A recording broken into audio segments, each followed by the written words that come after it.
nome é Helena, e há 3 anos, meu marido David e eu compramos a casa dos nossos sonhos em um subúrbio tranquilo de Connecticut.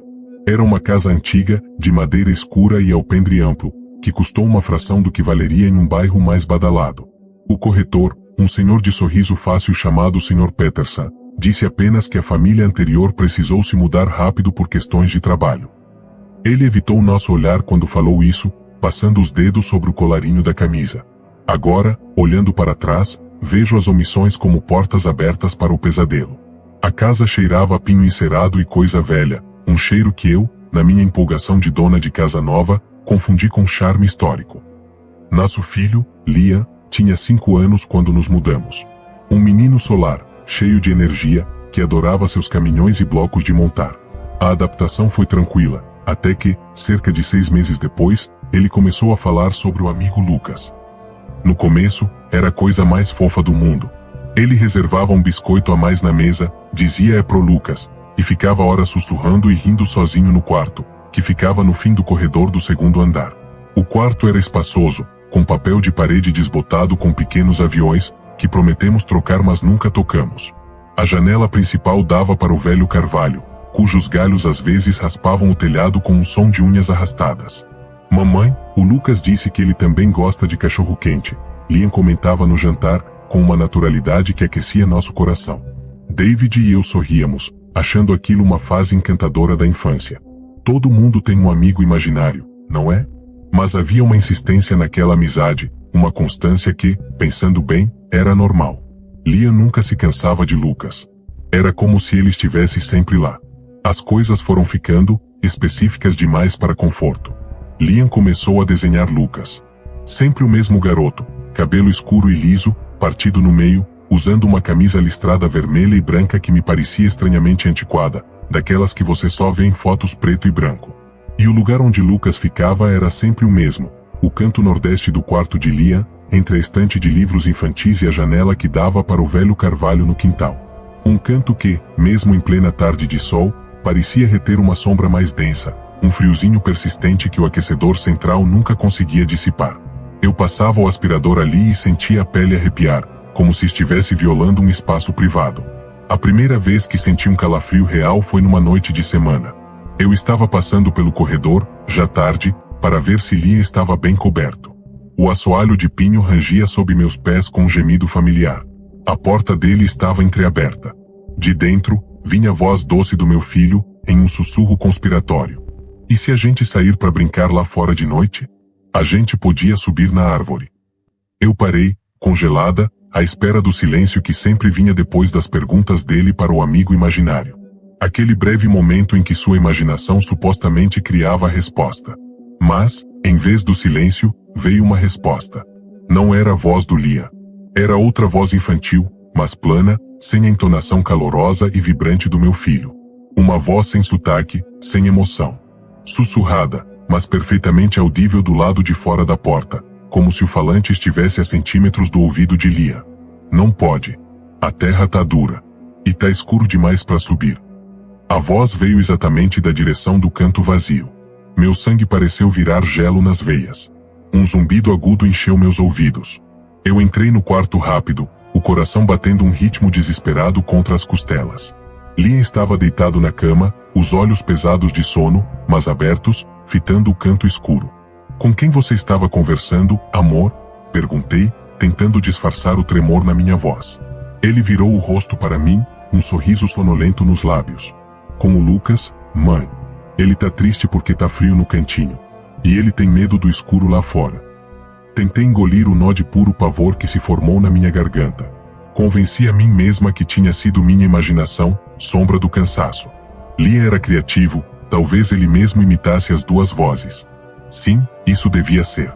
Crianças são ótimas em vozes.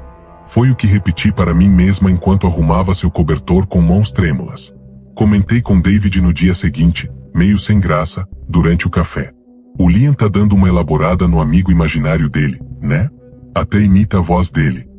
Ele deu de ombros, beijando minha testa antes de pegar a chave do carro. Quem tem filho pequeno tem medo velho, Lena. É fase. Vai passar. Pelo menos ele tem companhia. Mas não passou. Piorou, como uma infecção que você ignora até ela virar febre. David foi o próximo a testemunhar. Ele estava consertando uma tomada na sala de estar, no andar de baixo, que ficava alinhada exatamente debaixo do quarto de Lia. Era uma tarde quieta e chuvosa, Lia estava na escola. O som da chuva no telhado era constante. David jurou de pé junto que, no meio daquele barulho branco, ouviu o chiar distinto e rítmico de um balanço de corda, o vai-e-vem constante de alguém se impulsionando para frente e para trás. Creak, pausa, creak, pausa. O som vinha do canto noroeste da sala. Um canto vazio, onde só tínhamos um vaso de planta. O mesmo canto, alinhado exatamente na vertical com o canto do quarto de Lia. Ele desligou o rádio que tocava baixo e ficou escutando, a chave de fenda na mão esquecida. O som continuou por mais um minuto, até se dissipar, não gradualmente, mas de repente, como se o balanço tivesse sido travado por uma mão. Eu, então, comecei a acordar no meio da noite com a sensação clara, aguda, de que havia uma criança chorando baixinho. Não era o Lia, que dormia como uma pedra. O choro vinha de longe, abafado, e parecia ter uma qualidade metálica, ecoante. Como se estivesse preso dentro de uma parede, ou viesse de um porão que nossa casa nem tinha. Vencia o isolamento acústico. Eu me levantava, andava pela casa gelada, de pé descalço no piso de madeira, e o choro parecia sempre se mover, vindo hora da cozinha, hora da sala de visitas fechada. David não ouvia. Dizia que era estresse, ansiedade pós-parto tardia. Sim, ele chegou a sugerir isso, ou talvez um rato nas paredes. Mas ratos não choram. E o choro tinha uma melodia de desespero solitário que me furava o peito. O estupim foi o aniversário de 6 anos de Lia. Ele pediu um bolo de chocolate e 7 velhinhas, porque o Lucas também faz aniversário essa semana. A festa tinha sido pequena, apenas nós e 2 amiguinhos da escola. Os balões ainda estavam pela sala. Perguntei, tentando manter a voz calma, despretensiosa, enquanto guardava a louça, quando era o aniversário de Lucas. Dia 12 de outubro, ele respondeu, absorto em fazer seu novo caminhão de brinquedo subir a rampa de livros. Não olhou para mim. Fiquei paralisada, a esponja pingando água suja no chão. Dia 12 de outubro era, depois de amanhã. Naquela mesma semana. Uma coincidência estranha, pontual. Naquela noite, depois de colocar Lia na cama, um impulso irracional me tomou. Fui até a pequena biblioteca municipal que ficava aberta até mais tarde. Um mau pressentimento, pesado e oleoso, me guiava. A senhora que cuidava do arquivo local, a senhora Greer, era uma figura conhecida na cidade, guardiã de todas as fofocas e histórias antigas. Tinha olhos azuis claros que parecem ver através das pessoas. Perguntei, com um sorriso forçado, se ela sabia algo sobre a nossa casa, na Rua dos Carvalhos 1421. O sorriso cortês dela desapareceu, substituído por uma cautela imediata. A casa dos Henderson? Ela perguntou, baixando os óculos na ponta do nariz. Não sabemos o nome dos antigos donos. O corretor, Sr. Peterson, não foi muito específico. Claro que não foi, ela murmurou, mais para si mesma, com um misto de desdém e pena. Levantou-se, os ossos rangendo, e foi até um arquivo de gavetas de metal empoeiradas no fundo da sala. O ar ali era ainda mais velho e pesado. Ela passou alguns minutos folheando pastas com etiquetas desbotadas, até tirar uma folha de jornal amarelada, preservada em um plástico frágil. Era uma página inteira do Courrier local, de outubro de 1957. Ela deslizou o plástico sobre a mesa para mim, o dedo ossudo apontando para uma pequena nota no canto inferior da página. A manchete era discreta, terrível em sua simplicidade. Acidente fatal tira a vida de menino. O texto, curto e seco, dizia: Lucas Henderson, 7 anos, único filho do casal Gerald e Martha Henderson, faleceu ontem, 12 de outubro, vítima de um trágico acidente doméstico dentro de sua residência na Rua dos Carvalhos. O menino, segundo as autoridades, ficou preso acidentalmente em um baú antigo no canto de seu quarto. Os pais encontraram o corpo sem vida horas depois. A família se mudou da cidade pouco tempo após o ocorrido. A polícia não investiga mais o caso. Eu não conseguia respirar. O ar foi sugado do meus pulmões. Lucas Henderson, 7 anos. 12 de outubro. Acidente. Baú antigo. Canto do quarto. Cada palavra era um prego no meu caixão de ilusões.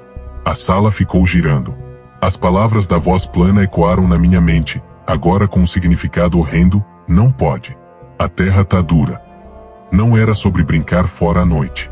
Era sobre sair do baú. Ou talvez, sobre ser enterrado. O mundo desmoronou. A senhora Greer olhou para mim com uma pena profunda, aquele tipo de olhar que se dá a quem já está condenado. Essa casa ficou vazia por muito tempo depois disso. Depois passou por várias mãos rápido. Ninguém ficava mais que uma temporada. Diziam, ela hesitou, baixando a voz, diziam que os Henderson nunca superaram. O pai, Gerald, tornou-se um recluso.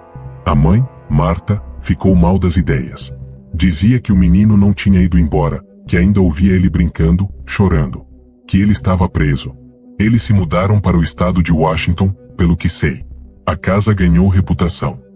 Reputação de quê? Minha avó saiu um sopro. De não ser saudável para crianças, ela disse, evitando palavras mais fortes. O Sr. Peterson não deveria ter vendido para uma família jovem. Tremendo como uma vara verde, agradeci de forma truncada e saí dali correndo, quase tropeçando nos degraus da biblioteca. Quando cheguei em casa, a noite havia engolido a casa, tornando-a uma silhueta ameaçadora contra o céu roxo. David estava na cozinha, preocupado com minha demora e meu rosto pálido. Eu não disse uma palavra. Simplesmente joguei a cópia xerox do jornal que a senhora Greer me dera na mesa de centro da sala. O barulho do papel foi seco como um tiro. Ele leu. Vi o processo acontecer em câmera lenta no rosto dele. A curiosidade, a confusão, o reconhecimento e, por fim, um pavor primitivo que afundou seus olhos e deixou sua boca entreaberta. Pela primeira vez em 10 anos de casamento, vi o rosto do meu marido, um cético nato, um engenheiro que acreditava apenas no que podia medir e tocar, perder toda a cor, ficando com uma tonalidade cinza e doentia. Sem precisarmos combinar, fomos, os dois, devagar, em direção às escadas. O corredor do andar de baixo estava mergulhado na escuridão, apenas uma faixa de luz fraca da cozinha iluminava o primeiro degrau. Subimos. Cada rangido do assoalho sob nossos pés soava como um alarme. O corredor do andar de cima era um túnel escuro, com a porta do quarto de Lia no fundo, fechada. Paramos a alguns metros dela. E ouvimos. De dentro, vinham sussurros. 2. A voz de Lia, animada, contando sobre a festa, sobre o bolo. E outra voz, intercalando. Monocórdica. Plana. Respondendo. Não era possível distinguir as palavras, mas o ritmo era de uma conversa. Uma conversa real. David encarou a porta, seu queixo tremendo. A mão dele se fechou em um punho, depois se abriu. Ele estendeu a mão, pousou os dedos na maçaneta de metal gelado, e girou devagar, com uma cautela infinita. O clique da porta ao abrir pareceu ecoar por toda a casa. A luz do abajur de Lia estava acesa, banhando o quarto em um tom quente e enganoso de laranja. Lia estava sentado no meio do carpete azul, de costas para a porta, de frente para o canto vazio. Na sua frente, seus 2 caminhões favoritos, o vermelho e o amarelo, estavam alinhados. E, no canto, entre a estante e a janela, apoiado contra a parede escura, estava o terceiro caminhão. Um que ele não gostava, um velho caminhão de bombeiros de metal, enferrujado e com a pintura descascando, que veio da casa dos meus avós e que eu guardava no fundo do armário. Ele estava parado ali, sozinho, perfeitamente posicionado, como se alguém tivesse acabado de colocá-lo naquela posição depois de brincar com ele. Lia, minha voz saiu estrangulada, um fio de som. Ele se virou lentamente, sem susto, com um grande sorriso no rosto. Seus olhos estavam brilhantes, mas havia um cansaço profundo sob eles, uma olheira que eu não tinha notado antes. Oi, papai. Oi, mamãe. O Lucas estava me mostrando como ele brincava com os caminhões dele. O dele era de madeira, mas ele gostou desse velho. Disse que parece com o que ele tinha. David engoliu seco, o som alto no silêncio carregado. Onde está o Lucas agora, filho? Ele perguntou, forçando uma normalidade que soou grotesca. Liam apontou com o dedo indicador, direto, sem hesitar, para o canto vazio. Aí. Ele fica sempre aí. Mas ele disse que agora que vocês sabem, ele pode brincar em outros cantos também. Que a casa é grande. Naquele exato instante, o abajur na mesa de cabeceira piscou uma vez, 2, 3 vezes rápido, como um olho piscando. E a pequena bola de cristal facetado que pendia do teto no centro do quarto, um móvel decorativo parado e empoeirado há meses, começou a girar lentamente, sozinha. Não havia corrente de ar. A janela estava fechada. Ela girava com um rangido minúsculo, projetando pontos de luz refratada que dançavam pela parede, pelo chão, e finalmente, como um holofote macabro, pousaram justamente sobre o caminhão velho e enferrujado no canto. E então, vindo não mais do quarto, mas debaixo de nós, da sala vazia e escura, ouvimos com clareza cristalina, impossível de negar, o chiar alto, estridente e solitário de um balanço de corda sendo usado com força. Scrê, pausa. Scrê, pausa. Era o som de algo, ou alguém, balançando. No vazio. Com vigor. David e eu nos entreolhamos, e no reflexo nos olhos um do outro vimos o mesmo horror incontestável, a mesma rendição ao inexplicável. Não era imaginação. Nunca foi. Tínhamos feito mais do que comprar uma casa. Tínhamos convidado uma presença, uma memória de uma tragédia, para a vida do nosso filho. E pior, agora ela sabia que acreditávamos nela. Que a vimos. Que sabíamos. Liam só olhava para o canto, com aquele sorriso tranquilo. Ele tá feliz, sussurrou meu filho. O verdadeiro jogo, percebi com um frio que me alcançou a alma e Alice aninhou, estava apenas começando. O canto vazio não era mais um canto. Era uma porta. E agora, ela estava escancarada para a casa inteira. Me chamo Clara, e minha vida virou de cabeça para baixo quando consegui a promoção dos meus sonhos em uma firma de consultoria em Chicago. O preço? Longas horas no escritório e viagens frequentes. Meu marido, Thomas, é cirurgião, e seus plantões são ainda piores que minha agenda. Para nossa filha, Sophie, de apenas 4 anos, contratamos uma agência de babás premium. Nenhuma durou mais de 2 semanas. Sophie era uma criança doce, mas teimosa, e rejeitava todas com um choro silencioso e profundo. Até que, misteriosamente, ela parou de reclamar. Não precisa mais de babá, mamãe, ela anunciou uma noite, brincando com suas bonecas na sala. A senhorita Annabel já cuida de mim. Thomas e eu trocamos um olhar. Quem é a senhorita Annabel, docinho? Perguntei, tentando soar casual. Minha babá. Ela é bonita. Tem cabelo preso e um vestido azul. Imaginamos que fosse uma personagem de algum desenho, ou uma invenção para compensar nossa ausência. Ficamos até aliviados. Era melhor uma babá imaginária do que o estresse de encontrar uma de verdade. Mas Sophie começou a dar detalhes demais. A senhorita Annabel gostava de cantar uma música específica, uma cantiga antiga em inglês que Sophie, criada por nós 2 brasileiros, nunca poderia ter ouvido. Lavenders Blue, Dilly Dilly, Lavenders Green, ela cantarolava enquanto coloria. E havia regra. A regra do espelho. Nosso apartamento no Upper East Side era antigo e cheio de charme, com corredores largos e detalhes em madeira escura. No corredor principal, aquele que levava aos quartos, havia um enorme espelho oval, em uma moldura de carvalho pesada, herdado dos antigos donos. Ficava estrategicamente posicionado para refletir a porta do quarto de Sophie, que ficava no fundo, à direita. Mamãe, a senhorita Annabel só aparece quando o espelho está vendo meu quarto, Sophie explicou uma vez, séria, como se estivesse passando uma instrução vital. E quando é que o espelho vê seu quarto, amor? Perguntei, humor em rar. Quando a porta do quarto tá aberta, e a luz do corredor tá acesa, e ninguém tá na frente do espelho. Ela enumerou os critérios com uma lógica assustadora para uma criança de 4 anos. Se alguém ficar no meio, ela some. Isso me deu um arrepio. Não era o tipo de fantasia solta de uma criança. Era um ritual. Uma condição específica. Comecei a evitar aquele corredor à noite. Deixava a luz acesa, como Sophie pedia, e fechava a porta do quarto dela, contrariando a regra. Ela nunca reclamou. As coisas começaram a escorregar quando Sophie passou a saber de coisas que não deveria. Thomas havia perdido uma antiga fotografia de formatura da mãe dele, que guardava em uma caixa no alto do nosso armário. Sophie, dias depois, disse, a senhorita Annabel disse que a foto da vovó Elsie está embaixo da poltrona da sala. Caiu quando o papai estava procurando a caixa de ferramentas. Procuramos. Estava lá. Exatamente como ela dissera. Thomas ficou pálido. Clara, isso não é normal.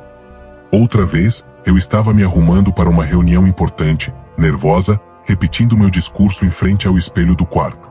Sophie apareceu na porta. A senhorita Annabel disse que você não deve pegar o elevador do lado esquerdo amanhã de manhã. Tem que pegar o do meio. Por quê, Sophie? Ela não disse. Só que é importante. No dia seguinte, no saguão do meu prédio comercial, o elevador da esquerda ficou parado entre os andares por 2 horas. Os bombeiros tiveram que resgatar as pessoas. Eu estava no do meio, suando frio. A coincidência era grande demais. A senhorita Annabel não era mais uma invenção fofa, era uma presença que via, que sabia, que interferia. O ponto de ruptura veio em uma noite em que Thomas estava de plantão. Eu tinha voltado tarde de um jantar com clientes, um pouco tonta do vinho. O apartamento estava silencioso, apenas com a luz fraca do corredor acesa, como sempre. Sophie estava dormindo. Passei pelo corredor para ir até a cozinha pegar água. A porta do quarto dela estava entreaberta. E, sem pensar, parei. Fiquei parada ali, no meio do corredor, olhando para a porta do quarto da minha filha. E então, meu cérebro processou lentamente. Eu estava no caminho. No caminho entre o espelho e a porta. Eu estava quebrando a regra. Uma curiosidade mórbida, mais forte que o medo, me tomou. Eu me mexi, devagar, para o lado. Saí da linha de visão do espelho. Fiquei encostada na parede, na penumbra, e olhei para a superfície prateada e escura do espelho oval. Ele refletia o corredor vazio atrás de mim, a porta entreaberta do quarto de Sophie, dentro do quarto, uma fatia do abajur aceso, projetando uma piscina de luz quente no carpete. E então, no reflexo, na abertura da porta, uma forma se moveu. Não era Sophie. Sophie é pequena, de cabelos cacheados e castanhos. A figura no reflexo era alta, esguia. Usava um vestido longo, de cor azul escura, como um uniforme antigo de doméstica. Os cabelos, escuros, estavam presos em um coque impecável. A mulher estava de lado, como se estivesse olhando para a cama de Sophie. Ela estava ali, no reflexo, parada no limiar do quarto. Mas quando meus olhos dispararam para a porta real, no fim do corredor bem iluminado, não havia ninguém. A abertura estava vazia. Só se via a mesma fatia de luz no carpete. Meu coração parou. O álcool no meu sangue evaporou, substituído por adrenalina gelada. Voltei a olhar para o espelho. A mulher, a senhorita Annabel, ainda estava lá. E então, como se tivesse sentido o peso do meu olhar, ela começou a virar a cabeça. Lentamente. O perfil se tornou um rosto de 3/4. Pele pálida. Olhos escuros. Um sorriso pequeno, quase imperceptível, nos lábios finos. Ela estava olhando, não para o quarto, mas para o reflexo do corredor. Para o reflexo de onde eu estava. Ela estava olhando para mim, através das 2 dimensões do espelho. Um grito engasgou na minha garganta. Eu dei um passo para trás, tropeçando, e meu corpo invadiu novamente o campo de visão do espelho. No mesmo instante, no reflexo, a imagem da mulher simplesmente se desfez. Não como alguém que se mexe e sai, mas como uma mancha de tinta sendo absorvida pela água. Sumiu. Eu corri para o quarto de Sophie, meu coração batendo como um tambor enlouquecido. A porta estava entreaberta, exatamente como no reflexo. A cama dela, iluminada pelo abajur. Sophie dormia profundamente, seu rostinho sereno contra o travesseiro. O quarto estava vazio. Não havia vestido azul, não havia presença. Só o cheiro do shampoo infantil e um frio cortante, como se uma janela estivesse aberta, mas todas estavam fechadas. Na manhã seguinte, exausta e em pânico, relatei tudo a Thomas. Dessa vez, ele não teve como racionalizar. A frieza cirúrgica dele desapareceu, substituída por uma preocupação sólida e assustada. Foi ele quem teve a ideia. Precisamos saber quem ela é.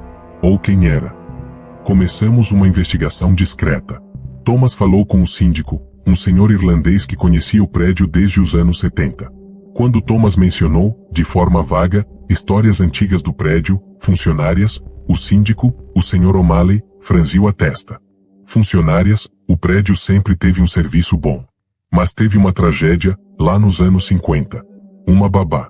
Trabalhava para uma família no apartamento, bem, no seu apartamento, na verdade. Eu senti as pernas fraquejarem. O'Malley continuou, baixando a voz.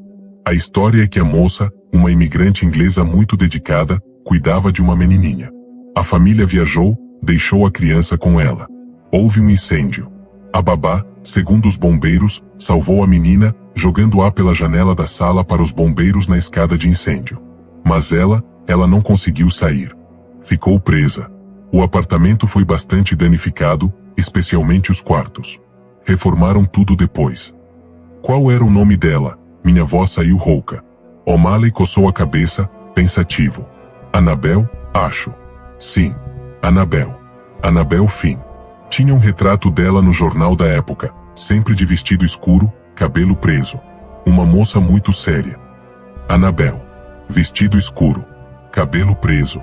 Thomas agradeceu, e nós voltamos para o apartamento em silêncio. O ar dentro de casa parecia mais pesado, observador. Fomos direto para o quarto de Sophie, que brincava no chão. Thomas se ajoelhou ao lado dela, com uma calma que eu sabia ser forçada. Sophie, querida, a senhorita Annabel. Ela te conta histórias do tempo dela. Sophie balançou a cabeça, positiva. Ela conta da menininha que ela cuidava. A Lilia. Ela diz que sente saudade. E, Sophie, eu me aproximei, ajoelhando também. A senhorita Annabel já te pediu para ir com ela? Para brincar em algum outro lugar? Minha filha olhou para nós, seus olhos grandes e inocentes. Ela diz que um dia a gente vai brincar de se esconder no espelho. Que é um jogo muito legal. Mas só quando o espelho estiver vendo direitinho. Thomas e eu nos entreolhamos. O jogo de se esconder no espelho soava como algo muito final, muito permanente. A senhorita Annabel, uma heroína trágica, talvez não soubesse que seu tempo havia passado. Ou talvez soubesse, e quisesse companhia. A eterna babá, presa no reflexo do seu último ato de cuidado, agora buscando uma nova criança para cuidar, para sempre. Naquela noite, Thomas cobriu o grande espelho do corredor com um lençol. Sophie chorou, um choro histérico e profundo que nunca tínhamos visto. Ela vai ficar brava. Ela não vai ter como ver. Ela vai ter que vir para cá. Para cá onde, Sophie? Thomas perguntou, firme. Para o nosso lado. Sem o espelho, ela vai ter que sair de lá. E enquanto as lágrimas da minha filha enchiam o apartamento, eu juro que vi, pelo canto do olho, uma figura de vestido azul parada na entrada da sala de estar. Mas quando virei a cabeça, não havia nada. Só a sombra alongada de uma planta, tremulando sob a luz da rua. O lençol cobriu o espelho, mas a sensação de ser observada só aumentou. A senhorita Annabel não precisava mais de um reflexo. Nós sabíamos dela. E, pelo jeito, isso era convite suficiente. A decisão de cobrir o espelho foi como arrancar uma tampa. O choro histérico de Sophie durou horas, um luto profundo que nos gelou. Nos dias seguintes, um silêncio opressor tomou conta do apartamento. Sophie desenhava obsessivamente, a figura de vestido azul de costas, diante de um retângulo cinza, o espelho coberto, com dezenas de olhos saindo de sua nuca. Ela vê diferente, ela escrevia. As ocorrências começaram, sutis e depois insistentes. Um cheiro de fumaça velha e água parada surgia em cantos e se dissipava. Minha escova de cabelo foi encontrada dentro da geladeira. Acordei com um peso na cama e um sussurro gelado no ouvido, a criança precisa de rotina. No chão, um par de meias de Sophie, úmidas e dobradas, que eu jurava ter lavado. Sophie acordava chorando, sussurrando, não quero brincar de se esconder ainda. Ela falava de um lugar atrás da parede que espelha, que é quente. A parede do espelho. O clímax foi o sistema de som. Em uma tarde quieta, todos os alto-falantes emitiram um estalo e tocaram, distorcida, a cantiga Lavender's Blue. No final, uma voz sussurrou, nítida e próxima, Sophie. It's time for your bath. Foi a gota d'água. Thomas, enfurecido, desparafusou o espelho da parede. Ao removê-lo, descobrimos atrás, pregado na parede, um pequeno broche de prata escurecida, em forma de flor de lavanda. Dele. Da senhorita Annabel Finn. Decidimos nos livrar daquele portal. Levamos o espelho para a área de serviço, embrulhado em um cobertor. Thomas ergueu um martelo. Sophie, na porta, suplicou, não faça isso, papai. É a casa dela. O primeiro golpe trouxe o estalo da rachadura. O segundo. O terceiro golpe, porém, foi seguido por um suspiro úmido e profundo que saiu de dentro do embrulho. Simultaneamente, todas as torneiras do apartamento ligaram-se no máximo, jorrando água e transbordando. O cheiro de incêndio e mofo tornou-se insuportável. Por uma rachadura no cobertor, vi por uma fração de segundo, não o reflexo do cômodo, mas um corredor em chamas refletido no vidro quebrado, e a silhueta de vestido azul caminhando em direção ao vidro, vindo de dentro. Quando as torneiras foram fechadas, o silêncio foi aterrador. O embrulho no chão estava encharcado com água escura e cinzenta. Sophie não estava mais na porta. A encontramos no corredor, diante da mancha clara na parede. Ela encostou a mãozinha no local. Mamãe, disse, sem se virar. Ela não precisa mais do espelho quebrado. Agora ela tem um buraco na parede. Ela apontou para um pequeno orifício no gesso, revelado com a remoção do espelho. Um buraco escuro, do tamanho de uma moeda. É por aí que ela espia agora. É menor, mas tá mais perto. Naquela noite, o broche dentro do saco plástico parecia pulsar sobre a mesa da cozinha. A senhorita Annabel não estava mais refletida. Estava infiltrada. Nos canos, na fiação, na umidade, no pequeno buraco escuro que agora era sua nova janela para o nosso mundo. Seu cuidado havia se transformado em uma possessão silenciosa e onipresente. E Sophie, sua pupila escolhida, estava no centro de seu domínio eterno. Meu nome é Daniel, e eu cresci em uma casa amarela e quieta nos arredores de Portland, Oregon, com meus pais e meu irmão mais novo, Caleb. A diferença de idade era de 6 anos, então quando ele nasceu, eu já era meio que um mini adulto, mais interessado em videogames do que em fraldas.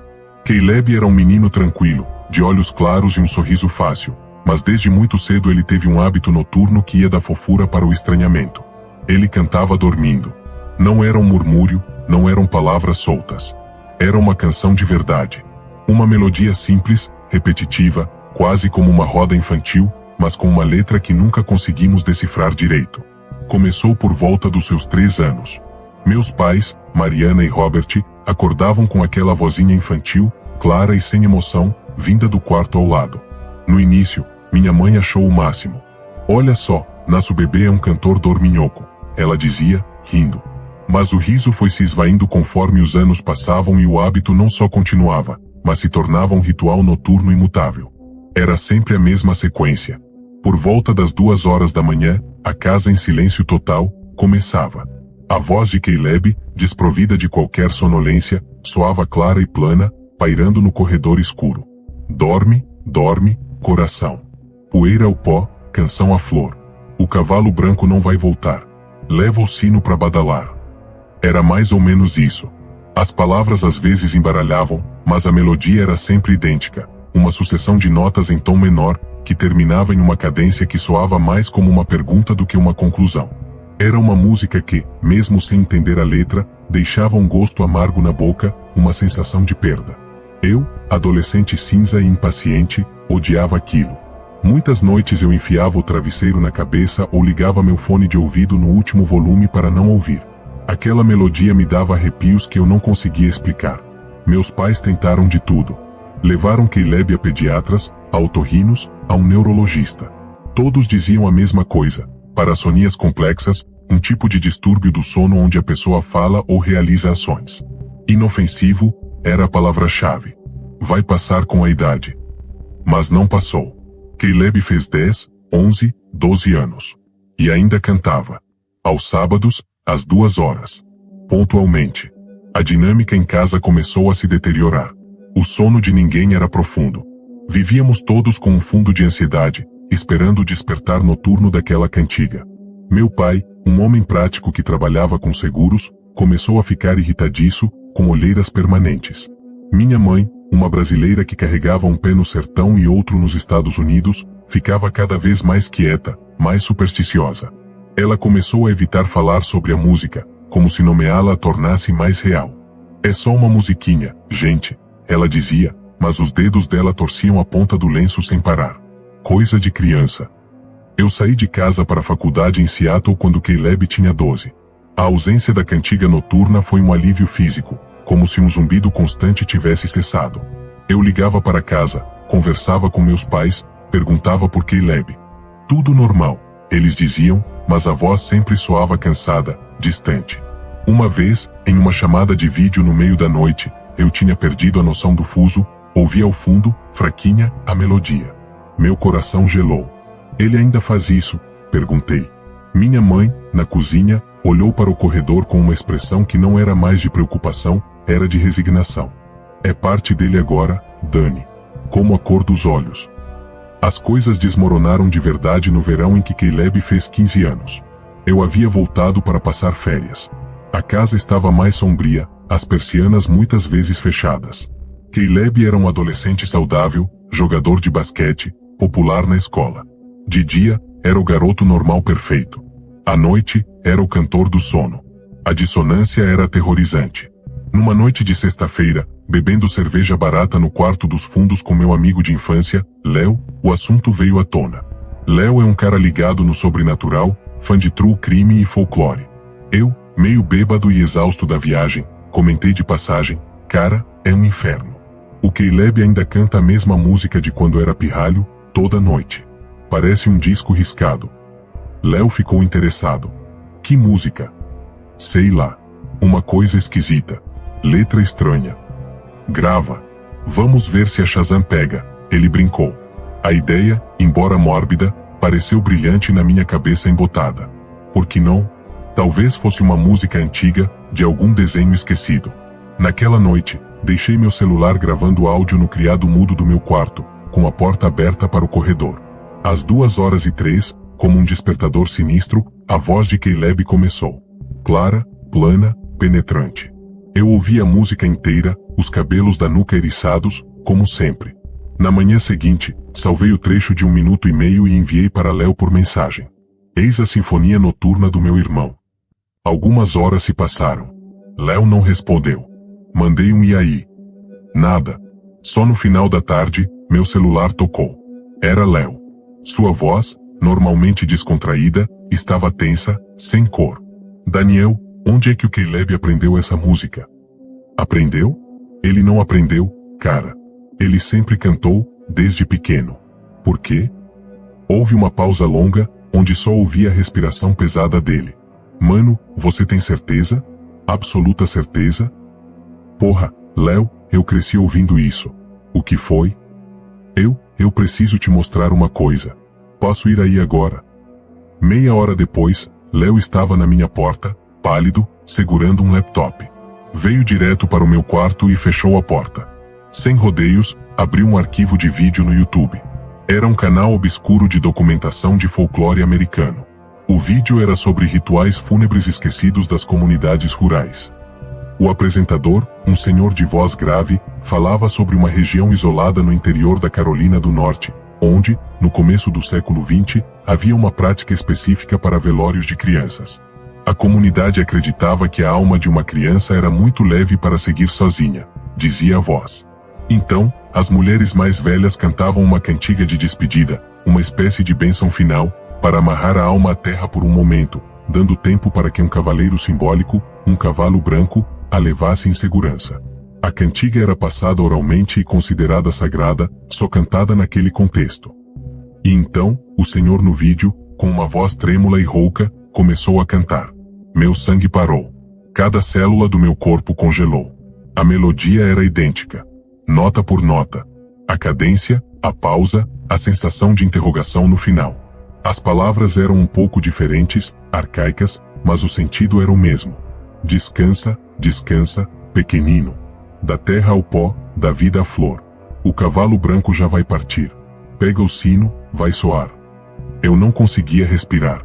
Olhei para Léo, e seu rosto confirmava tudo. Era a mesma música.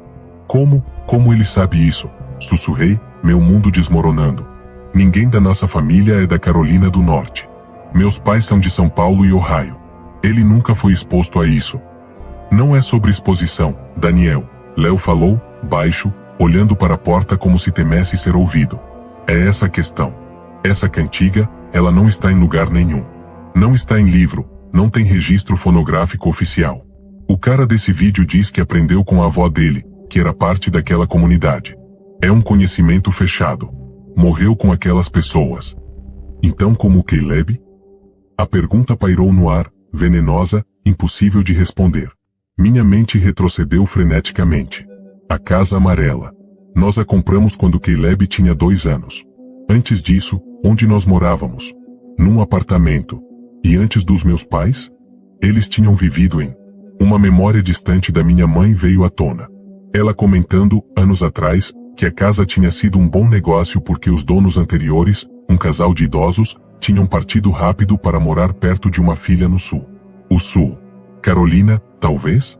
Corri escada abaixo, Léo atrás de mim. Meus pais estavam na sala, vendo TV. A TV estava ligada, mas nenhum dos dois parecia assistir. Meu pai olhava para as mãos. Minha mãe, para o vazio. Mãe. A casa. Os donos anteriores. Eles eram da Carolina do Norte? Ela se mexeu, devagar, como se fosse acordar de um transe. Seus olhos escuros, sempre tão vivos, estavam opacos. Acho que sim, filho. Por quê? Eles tinham filhos? Netos? Minha mãe trocou um olhar rápido com meu pai, um olhar carregado de um segredo pesado. Eles perderam um neto. Muito tempo antes de venderem a casa para nós. Um acidente. A criança tinha 3 anos, acho. Foi muito triste. Por isso eles foram embora. Não queriam mais as memórias. O ar foi sugado da sala. Perderam um neto. Uma criança. Na nossa casa. E o velório, eu forcei as palavras para fora. O velório foi aqui? Na casa? Minha mãe encolheu os ombros, um gesto de dor. Acho que sim, Daniel. Naquela época, nas comunidades mais antigas, às vezes se fazia em casa, não? Por quê? O que isso tem a ver? Eu olhei para Léo. Ele abriu o laptop e tocou a gravação da cantiga do vídeo. A melodia antiga e fúnebre encheu a sala silenciosa. O efeito em meus pais foi instantâneo e catastrófico. Meu pai empalideceu, levando a mão à boca. Minha mãe soltou um gemido baixo, gutural, de um lugar profundo de pavor. Seus olhos se encheram de lágrimas de terror, não de tristeza. Meu Deus, ela chorou, em português. É a mesma. É exatamente a mesma. O que é, mãe? O que é essa música? Minha voz estava quase gritando. Foi meu pai quem respondeu, com um fio de voz. Quando nos mudamos, Caleb tinha 2 anos e meio. Nos primeiros meses, ele não cantava. Até que, ele adoeceu. Febre alta. Delirava. Nós ficamos a noite toda no quarto dele, o quarto que era da criança. Na pior hora da febre, no meio da noite, ele se sentou na cama, com os olhos abertos mas sem ver, e começou a cantar. Essa música. Nós nunca tínhamos ouvido. Pensamos que era delírio. Mas a febre passou, e a música ficou. Minha mãe se agarrou aos braços da poltrona, os nós dos dedos brancos. A gente pesquisou, Daniel. Discretamente. Descobrimos sobre a cantiga. Soubemos o que era. Ficamos aterrorizados. Mas o médico disse que era inofensivo, um trauma do cérebro da febre, tentamos acreditar. Rezamos para que parasse. E ele canta no quarto onde a outra criança morreu. Eu concluí, a verdade me atingindo com o peso de um túmulo. Ele está cantando a cantiga que cantaram para outra criança.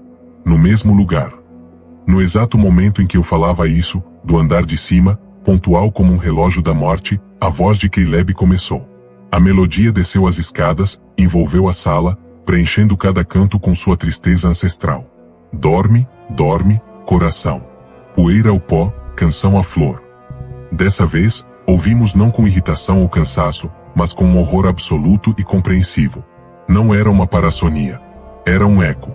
Uma gravação espiritual de um momento de despedida, presa nas paredes, no piso, no ar do quarto. E Caleb, desde a febre que talvez o tenha deixado aberto, vulnerável, era o aparelho de som que a tocava, noite após noite, ano após ano. A pergunta que pairou, gelada e letal, foi, ele estava apenas reproduzindo a música? Ou, de alguma forma, ele estava participando do ritual? E se era um ritual para ajudar uma alma a partir, que alma, exatamente, ainda estava precisando partir? A revelação da cantiga fúnebre transformou nossa casa em uma tumba sintonizada. Meus pais entraram em choque. Minha mãe rezava sem parar, meu pai se escondia no porão. Meu amigo Léo, obcecado, descobriu mais. O menino que morrera na casa em 1978 chamava-se Elijah, de 3 anos. O velório foi em casa, liderado pela avó, Agnes Miller, uma das cantoras daquela comunidade. Em uma carta antiga, Agnes escreveu à irmã que ainda ouvia a canção de madrugada e temia que, se a música parasse pela metade, a alma ficaria perdida. A teoria era devastadora. Caleb, desde a febre na infância, havia sintonizado com um ritual inacabado. Todas as noites, ele não reproduzia um eco. Ele tentava completar a despedida para uma alma presa. Confrontados, meus pais reagiram com negação e desespero. Mas na noite seguinte, o impossível aconteceu, a cantiga não veio. O silêncio foi aterrador. Até que, depois das 2 horas, ouvimos sussurros do quarto de Caleb. Sua voz, assustada, dialogava com o vazio, o cavalo não veio. Ele se perdeu no escuro. Você tem que vir buscar. Depois de uma pausa, ele cantou, com uma letra nova e agonizante: a estrada é longa, o cavalo se perdeu. Fica comigo, o sino já morreu. Dorme comigo, que a luz não vai voltar. Neste quarto escuro, para sempre vou ficar. Ele terminou chorando, adormecendo em posição fetal. Na manhã seguinte, não se lembrava de nada, mas seus olhos carregavam uma sombra antiga. Meu pai, derrotado, perguntou: como a gente desfaz isso? Não havia manual. Estávamos em um jogo espiritual com regras desconhecidas, e meu irmão era a peça principal. A questão mais aterrorizante agora não era sobre Elijah. Era sobre Caleb. Se a cantiga fosse finalmente completada, ele seria liberado? Ou teria cumprido seu papel e seria levado no lugar do cavalo branco que nunca chegou?